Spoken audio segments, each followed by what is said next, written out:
On va ouvrir la parole de Dieu, on va rouvrir notre texte dans le livre du Lévitique.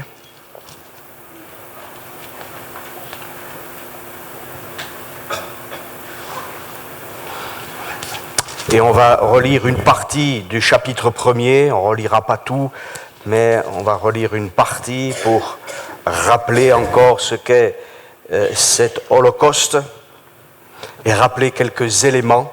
Je serai court ce matin parce que je veux que ces choses soient bien là dans notre tête. Ce n'est pas toujours facile, et après on en viendra aux autres offrandes et sacrifices. Voici ce qui est écrit: l'Éternel appela Moïse de la tente d'assignation et lui parla et dit: parle aux enfants d'Israël et dis-leur, lorsque quelqu'un d'entre vous fera une offrande à l'Éternel, il offrira du bétail, du gros et du menu bétail. Si son offrande est un holocauste de gros bétail, il offrira un mâle sans défaut. Il l'offrira à l'entrée de la tente d'assignation devant l'Éternel pour obtenir sa faveur. Il posera sa main sur la tête de l'holocauste qui sera agréé de l'Éternel pour lui servir d'expiation. Il égorgera le veau devant l'Éternel et les sacrificateurs fils d'Aaron offriront le sang et répandront tout autour sur l'autel qui est à l'entrée de la tente d'assignation. Il dépouillera l'holocauste et le coupera en morceaux. Les fils du sacrificateur Aaron mettront du feu sur l'autel et arrangeront du bois sur le feu. Les sacrificateurs fils d'Aaron poseront les morceaux sur la tête et la graisse sur le bois mis au feu sur l'autel. Il lavera avec de l'eau les entrailles et les jambes, et les sacrificateurs brûlera le tout sur l'autel. C'est un holocauste, un sacrifice consumé par le feu d'une agréable odeur à l'Éternel. Amen. Alléluia. Voilà, je crois que le Seigneur veut nous rappeler que l'essentiel commence à la croix. Voilà, pour que le pécheur souillé, impur, puisse aller hors du camp, jusque dans le lieu très saint, il y a quelque chose d'indispensable, c'est cet autel. Voilà. Parfois, certains disent, nous prêchons la croix, où il faut absolument que la croix soit toujours décrite, parfois même d'une manière morbide. Vous savez, alors plus on parle du sang, au sens du sang qui gicle, des meurtrissures, je crois qu'il faut que nous soyons bien sûr équilibrés. Nous prêchons Christ et Christ crucifié, mais nous ne voulons pas simplement parler d'une sorte de martyr de Jésus-Christ. Jésus-Christ n'est pas un martyr, contrairement à ce qu'on pourrait croire. Jésus est celui qui s'est sacrifié, qui s'est donné tout entier. Et il est beaucoup plus qu'un martyr. Un martyr peut mourir pour une cause. Les chrétiens peuvent être des martyrs. Mais lui, il est venu pour donner sa vie. Amen. Il l'a fait d'une manière volontaire. Un martyr, c'est quelqu'un qui ne peut pas échapper à la folie de quelqu'un, qui veut le tuer, qui veut le détruire. Mais Jésus, vous le savez, aurait pu échapper. Il le dira. Des milliers d'anges sont à son service. Il suffisait d'un mot et tout était arrêté. Donc Jésus est venu pour donner sa vie d'une manière volontaire afin que nous soyons sauvés. Amen. Et nous devons noter que son sacrifice est parfait. On pourrait dire aussi qu'il est complet. Il ne manque rien. Il n'y a rien à rajouter. Il n'y a rien à enlever. Il est parfait, il est complet. Et vous avez vu dans ce texte, comme moi, que lorsque l'Israélite venait, il devait apporter soit un holocauste de gros ou de petit bétail, ça qu'importe, mais offrir un mâle sans défaut. Voilà, en tout cas de ce que lui, il voyait, bien évidemment, sans défaut. On regardait l'animal pour voir s'il n'était pas aveugle, s'il n'était pas boiteux, s'il n'avait pas été meurtri. Voilà, il fallait un animal parfait. On ne pouvait pas, par exemple, amener un animal qui manquait une patte, etc. Non, il fallait que l'animal soit parfait. Il fallait, du moins au regard visuel, et au regard et complet. Voilà. Et Jésus s'est offert complètement. Il n'a pas donné la moitié de sa vie. C'est important. Parce que Christ a donné sa vie pour que nous lui donnions notre vie. Et notre vie, nous ne pouvons pas la donner à moitié. Nous ne pouvons pas la donner à 99,5%. S'il a donné sa vie, c'est pour que je lui donne ma vie afin d'être sauvé. Parce que ce n'est pas une consécration religieuse qui nous amènerait, comme certains l'ont pensé, à nous flageller, à nous meurtrir, à se priver de tout, à s'autodétruire mentalement, psychologiquement, je ne sais trop quoi. Non, nous nous donnons au Fils de Dieu parce qu'il est la vie. Alléluia. Celui qui a le Fils a la vie, celui qui n'a pas le Fils n'a pas la vie, et la colère de Dieu demeure sur lui. Et tous ces sacrifices nous parlent du feu. La colère de Dieu est tombée sur Christ. Le châtiment qui nous donne la paix est tombé sur lui. Comment ne pas me donner tout entier à celui qui s'est donné tout entier? Alors je peux dire, vous le savez, Jésus parlera, il dira qu'il appelle des hommes et que certains leur disent non, moi j'ai un champ, moi je viens de me marier, moi je viens d'acheter une paire de bœufs, et on pourrait dire mais moi j'ai des propriétés immobilières à m'occuper, j'ai ma Ferrari, ma Maserati, non c'est pas tout à fait ça, mais enfin j'ai mes affections de cette terre. Alors tu comprends Seigneur, ma fiancée, mon fiancé, mon mari, mes enfants, mon père, ma mère, et je peux pas travailler pour toi, c'est pas possible. Vous voyez? Mais attendez, vous croyez que Dieu va nous abandonner? Mais toutes ces choses, il va y pourvoir. D'ailleurs, c'est lui qui nous les a données. Et il ne faut pas non plus mépriser ce qu'il nous a donné. Mais s'il s'est donné tout entier, je me dois de me donner tout entier. Amen. Ça ne veut pas dire que je vais faire tout et n'importe quoi. Il y a aussi un plan pour chacun d'entre nous. Et vous avez remarqué que le plan de Dieu envers chacun d'entre nous est totalement différent. Parce que Dieu place des hommes, des femmes à des endroits géographiques différents, dans des lieux différents, avec des personnes différentes, avec des qualités différentes. Et ça, c'est merveilleux dans l'Église. Amen. Voilà. Excusez-moi, il n'y avait pas un animal qui était pareil, hein, vous avez remarqué. Il n'y a pas un être humain qui est pareil. Mais ce qui est important, c'est que les êtres humains que nous sommes, eh bien, nous nous donnions tout entier. Amen. Il y a des cantiques qu'on chante, hein, ou qu'on a chantés. Oui, prends un petit peu tout, Seigneur, non? Ah, c'est des beaux chants, hein? Et on aime bien les chanter, mais entre ce qu'on dit et ce qu'on vit, il faudrait peut-être pas qu'il y ait trop de... Il ne faudrait pas qu'il y ait un espace, voire un abîme. Et finalement, le Saint-Esprit, avec la parole de Dieu, lorsque nous lisons l'Écriture, lorsque nous entendons la parole de Dieu, lorsque nous entendons les témoignages de Christ, c'est toujours ce rappel, Dieu nous veut avec lui. Et ça nous a été rappelé ce matin par diverses voix.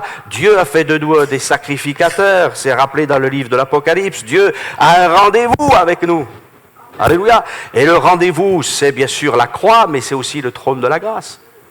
Vous le savez. Mais avant d'aller au trône de la grâce, il y a l'autel. Voilà. Et sans la croix, c'est pourquoi l'apôtre Paul dit, nous prêchons Christ et Christ crucifié. C'est pas simplement pour s'arrêter à l'autel, parce que l'apôtre nous invite à aller au contraire jusque dans le lieu très saint.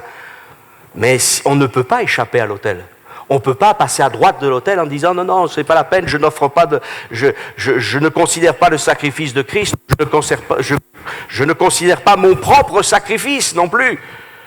Parce que, en fait, pour aller dans le lieu très saint, c'est pas simplement recevoir le sacrifice de Christ, mais c'est nous aussi nous donner. Eh oui, on ne donne pas un animal. À la montagne de l'Éternel, il a été pourvu. Amen. À Golgotha, il a tout été pourvu. Mais si quelqu'un veut me suivre, s'il veut être mon disciple, vous savez ce qu'il faut.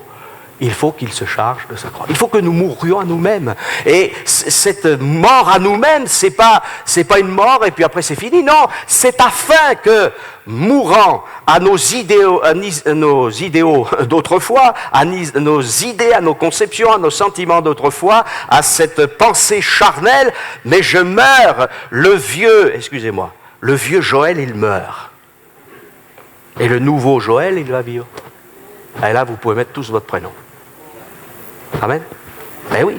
Et Paul dit, j'ai été crucifié avec Christ, ce n'est plus moi qui vis, c'est Christ qui vit en moi. Alors, bien sûr, Jésus est parfait, Jésus est complet, et nous, on est imparfaits et incomplets. Mais l'œuvre de Christ, c'est de nous rendre parfaits et complets au jour de son avènement. Amen. Et ici-bas, il y a un magnifique défi, mais glorieux et encourageant, parce que Dieu ne nous dit pas, écoute, il faudrait que tu te changes, il faudrait que tu te transformes, et puis débrouille-toi. Hein. Ah non, mais c'est pas comme ça. Le sang de Jésus vient nous purifier de tout péché. Amen. Alléluia. L'eau de la parole vient nous purifier. Et le feu de Dieu vient sur notre vie. Amen. D'ailleurs, vous avez remarqué, il a une question de sang. les questions d'eau et de feu. Amen. Il y a le feu qui détruit et il y a le feu qui nous communique la vision divine. Amen. Si son offrande est un holocauste, et nous avons vu que le mot holocauste, ça signifie qu'il monte. Et il faut que notre vie, eh bien, elle s'élève jusque vers Dieu. Voilà. Celui qui est destiné à la perdition éternelle, avec ceux qu'il a entraînés dans sa révolte, c'est le diable et les démons. Et l'abîme, mais plus que l'abîme, la condamnation éternelle lui est réservée. Mais pour ceux qui croient au nom de Jésus, qui croient en l'œuvre de Jésus, c'est nous montons. Alléluia. On était au plus bas dans le péché. Mais, j'oserais dire, c'est ce que dit Jésus, mon ami, monte plus haut. Alléluia. Et c'est le Seigneur qui va nous aider à monter plus haut. Et que notre vie soit comme un parfum agréable. Vous savez que la Bible nous dit que les prières des saints, eh bien, sont recueillies par Dieu, elles montent. Alléluia.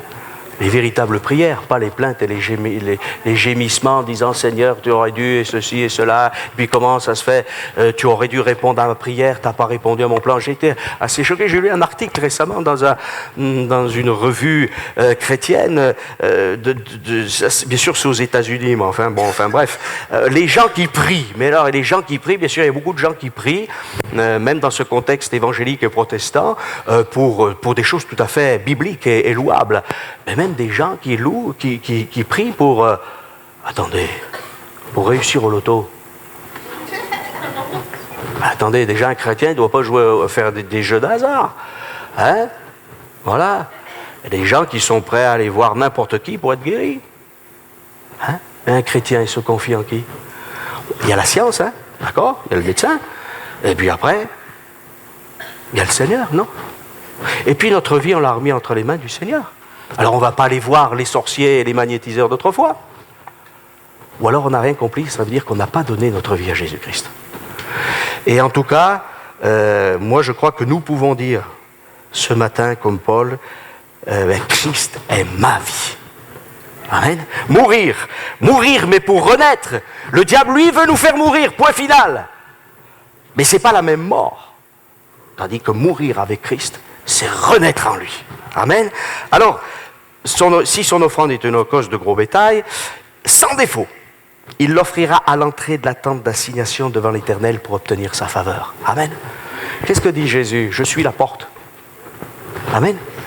À pas faire des chemins détournés, passer par un endroit du parvis ou je ne sais pas quoi. Non, il y a la porte. Amen. Et sur cette porte du tabernacle, notamment, il y avait 4 couleurs. Il y avait le bleu, un rouge pourpre, un rouge foncé, un rouge clair et du blanc. Amen. Il y a celui qui est venu du ciel. Ça, c'est ça le bleu, non? En ce moment, il est un peu gris le ciel. Hein? Enfin, ça va revenir, les beaux jours vont venir, je crois. On aime bien le bleu du ciel, c'est paisible. Hein? Moi, quand j'étais enfant, je me mettais là, par terre, allongé, je regardais le ciel. On a tous fait ça, hein? Plus ou moins. On regarde les nuages, etc. Hein? On rêve un peu, des fois, quand on est gamin. Et je crois que sans rêver, il y a le ciel qui nous attend. Mais il y a quelqu'un qui est venu du ciel. Amen. Et celui qui est venu du ciel, c'était un roi. Un vrai roi. Le roi. Il n'y en a qu'un. Amen. Dieu est roi. Hein? Et le Père a envoyé son Fils. Il est revêtu de pourpre royale. Amen. Mais celui qui est revêtu de pourpre royale, il a versé son sang. Et ce sang, cette couleur rouge plus claire nous parle du sang versé. Amen. Écarlate. Il a versé son sang. Amen. Et c'est pour ça qu'après, il y a la pureté du blanc. Alléluia. Vous savez que toutes les marques de lessive nous disaient, surtout dans les années 70-80, blanc, plus blanc et ceci. Hein. On ne savait plus quelle marque de lessive il fallait prendre. Mais pour effacer le péché, il n'y a que le sang de Jésus. Hein. Il n'y a pas d'autre détergent, excusez-moi l'expression. Mais celui qui est venu du ciel, le grand roi, a versé son sang pour que mon cœur soit purifié. Alléluia. Le rendez-vous de l'autel. Amen. À l'entrée. Et Jésus est la porte. Je suis la porte. Pas une porte. La porte. Et celui qui vient auprès de Jésus, eh bien, il est sauvé. Il posera sa main sur la tête de l'holocauste qui sera agréé de l'Éternel pour lui servir d'expiation. Expier. Jésus est venu payer pour nous. C'est ça l'expiation. Il a payé pour nous. Amen. Il a payé le prix fort. Lui qui était saint et pur, il a été souillé par notre péché. Lui qui était dans la gloire des anges et du Père, il a accepté de venir dans une situation de misère. Et là, dans sa propre famille, il est rejeté. Dans sa propre nation, il est rejeté. Par les autres nations aussi, il est rejeté. Parce que la Bible nous dit que les nations et le peuple d'Israël se sont ligués contre Christ. Et ça n'a pas changé d'ailleurs. Hein. Parce que vous savez, il y a les uns qui accusent les autres qui accusent les uns. Mais la Bible nous dit tous ont péché. Voilà, c'est clair. Ils sont privés de la gloire de Dieu, mais tous peuvent être justifiés par Christ. Il posera sa main sur la tête de l'Holocauste, c'est-à-dire qu'il communiquait en fait sa misère, son péché sur cette bête, cet animal qui est innocent. Qu'est-ce qu'il a fait cet animal? Il n'a rien fait. Et nous avons porté la main sur Christ à cause de nos péchés. Voilà. Et c'est pour ça que dans l'histoire authentique de Christ, nous voyons que tous sont coupables. Hein? Il y a le christianisme qui dit c'est les juifs qui sont coupables. Hein? Et puis les autres ils disent non, c'est pas nous qui l'avons crucifié. Vous voyez? Attendez. Nous avons mis la main sur lui. Qui au milieu de nous n'a pas jamais péché? Et c'est à cause de notre péché que Christ est mort. Mais Christ a accepté d'être saisi. Voilà, vous savez que Pierre va essayer de défendre son maître. Non, mais il faut que ces choses s'accomplissent. Et Jésus va aller au sacrifice sans murmurer, comme une brebis muette. Hein? Ésaïe 53, et vous connaissez ces textes. Et il va, voilà, posera sa main sur la tête de l'Holocauste qui sera agréé. Le sacrifice de Christ, il est agréé par Dieu. Il est parfait. Amen. Si Dieu pouvait, dans un temps d'attente, approuver les sacrifices d'animaux, à combien plus forte raison le sang précieux de Jésus, l'œuvre de Christ, le sacrifice de Christ est agréé. Amen. Et il nous est dit qu'il sera agréé pour lui servir d'expiation. Amen. Mes frères et sœurs, je crois que dans ces temps qui sont troublés, où le sang est versé d'ailleurs, de plus en plus, sans émotion, dans une véritable folie. Et on verse le sang d'ailleurs il n'y a pas que les fanatiques religieux qui versent le sang. Hein. Il y a toutes sortes de tyrans qui au cours du temps ont versé le sang, on a torturé les gens. J'ai eu l'occasion de lire des récits sur l'Inquisition ou sur le bras séculier dans tous les temps, c'est atroce. Et il n'y a pas un siècle, il n'y a pas une civilisation qui n'ait eu ces atrocités. Et même les nations qui disent qu'il ne faut surtout pas faire de morts, qui ont raison d'ailleurs, mais elles vont quand même à la guerre. Parce que ce monde, il est troublé, il est dans le péché. Et il n'y aura pas de véritable paix sans le prince de la paix. Et le retour de Jésus, il y aura le retour de Jésus pour chercher les siens, mais le retour de Jésus en roi de gloire, ce sera pour arrêter la folie des hommes. Mais avant d'arrêter la folie des hommes, il veut arrêter notre propre folie, individuellement.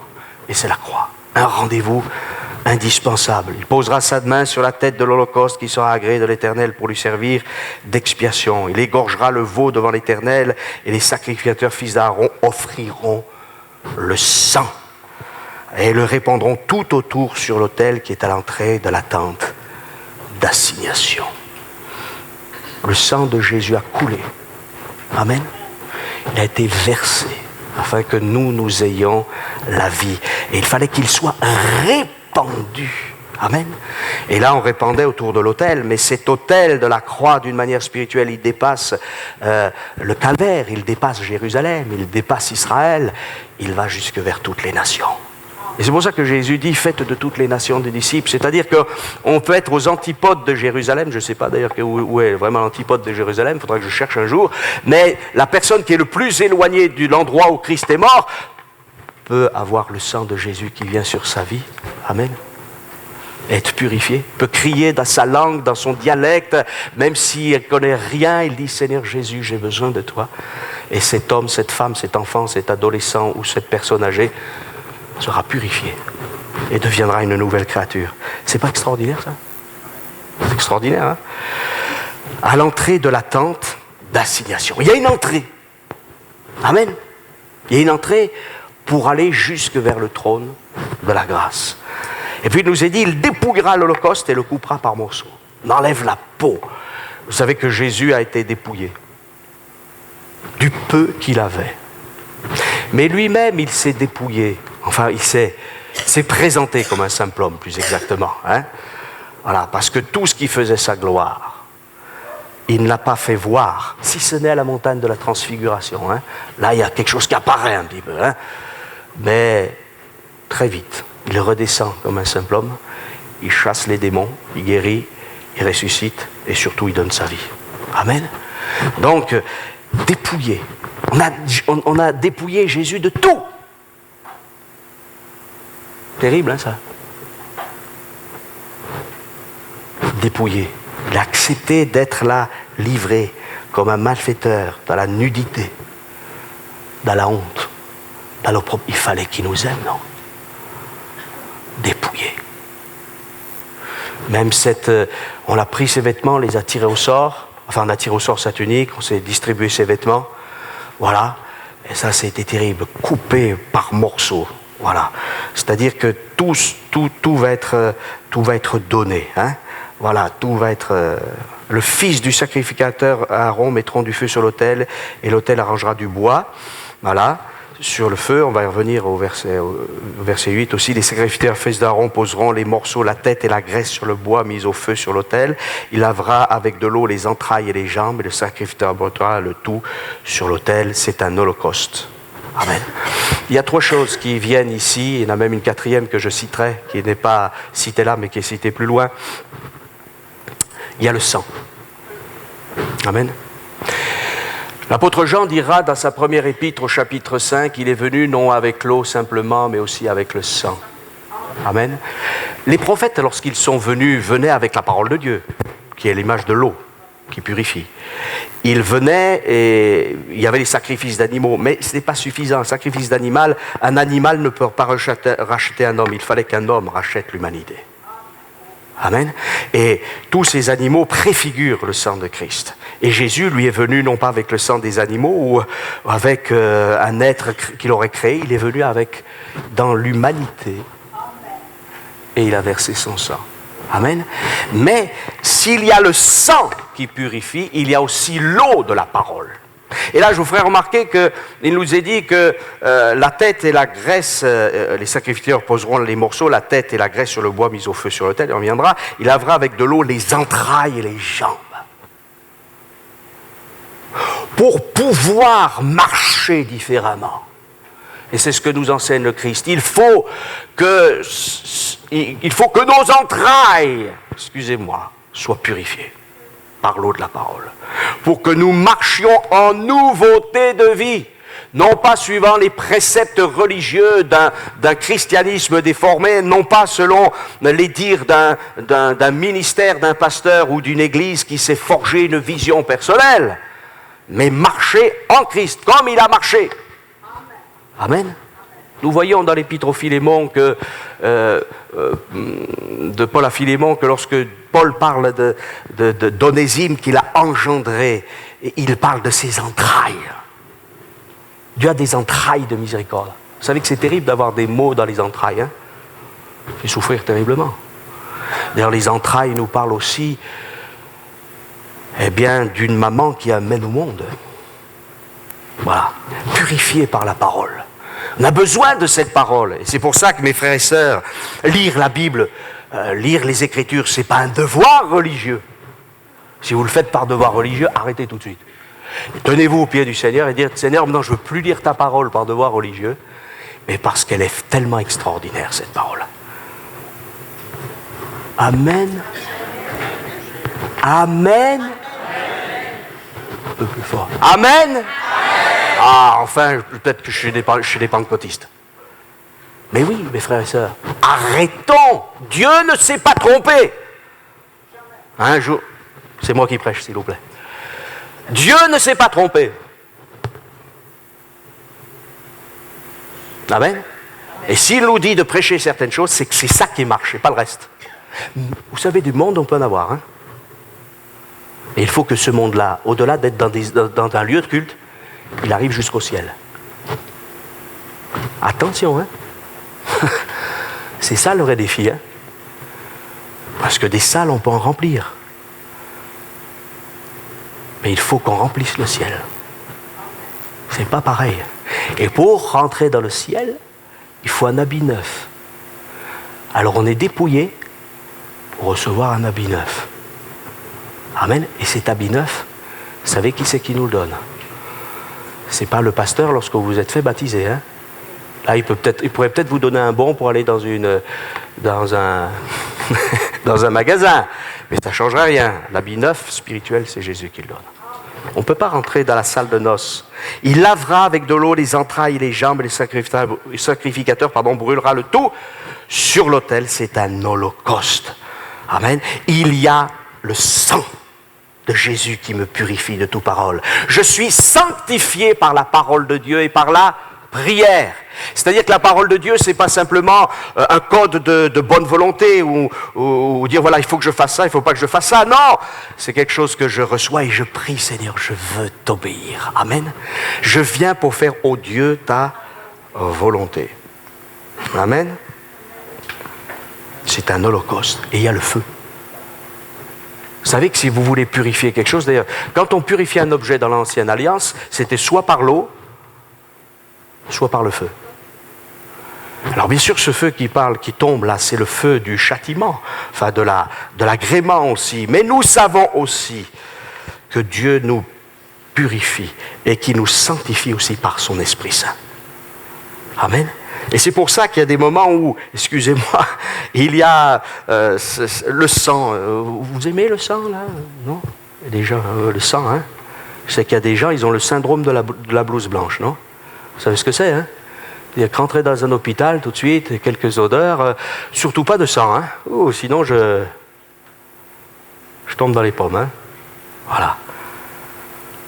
L'eau, c'est plus sympathique, hein?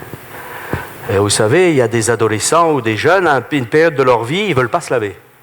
Non, ça vous est jamais arrivé, ça?